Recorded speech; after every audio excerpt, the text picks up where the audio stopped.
La Tranche-sur-Mer, l'Aiguillon-sur-Mer et la Faute-sur-Mer en baie de l'Aiguillon, 3 communes qui gardent gravé dans leur mémoire collective le passage dramatique de la tempête Xynthia.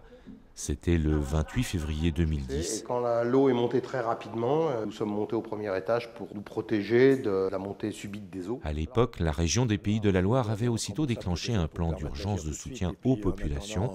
Que les assurances fassent leur travail. Aujourd'hui, l'heure est à la déconstruction des habitations classées en zone noire par l'État et à la reconstruction ou à la consolidation des principales digues. Il faut maintenant faire en sorte que ce traumatisme, ce drame, en conservant la mémoire, eh bien, on puisse se projeter dans l'avenir. Et pour se projeter dans l'avenir, l'institution régionale a lancé un projet de réflexion collective et d'enquête auprès des populations.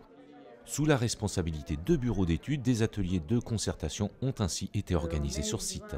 Il y a un moment où il faut s'asseoir autour des tables, discuter avec des professionnels qui sont capables de nous réunir, de nous faire parler, que ce soit les citoyens, les élus, des syndicalistes, tous les acteurs du territoire.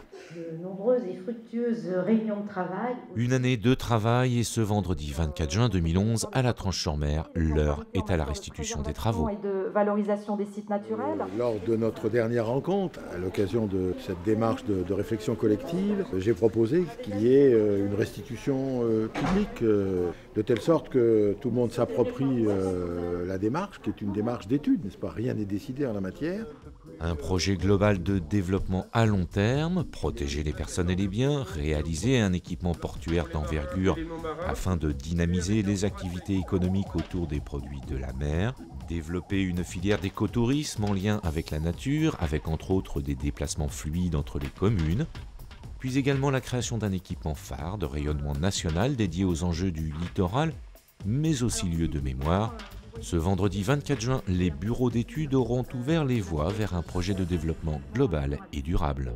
L'objectif, c'est de faire réagir les habitants des 3 communes pour demain se préparer à une négociation contractuelle avec l'Europe, l'État, le département, le président de région, Jacques Auxiette, ayant le souhait de passer un contrat de solidarité. L'eau qui est derrière cette petite langue de terre qui est formée par ces 3 communes, qui sont les marais, ces terres quelque part gagnées sur la mer. Un contrat de solidarité identifié afin de collecter des subventions exceptionnelles. Et premier acte concret, les élus de la Tranche-sur-Mer, de l'Aiguillon-sur-Mer et de la Faute-sur-Mer ont décidé de rejoindre 7 communes du parc du Marais Poitevin déjà regroupées au sein de la communauté de communes Le Pays né de la mer. Objectif, porter ensemble l'ambition de ce projet structurant sur ce territoire littoral et rétro-littoral du parc du Marais Poitevin. C'est un développement dans la durée et le fait de rentrer dans une intercommunalité des Pays de la mer va impulser une nouvelle dynamique sur le plan touristique et économique, bien sûr. Dans l'attente des négociations, un objectif immédiat demeure, continuer les efforts de consolidation des digues et autres ouvrages afin de se protéger des agressions de l'océan Atlantique.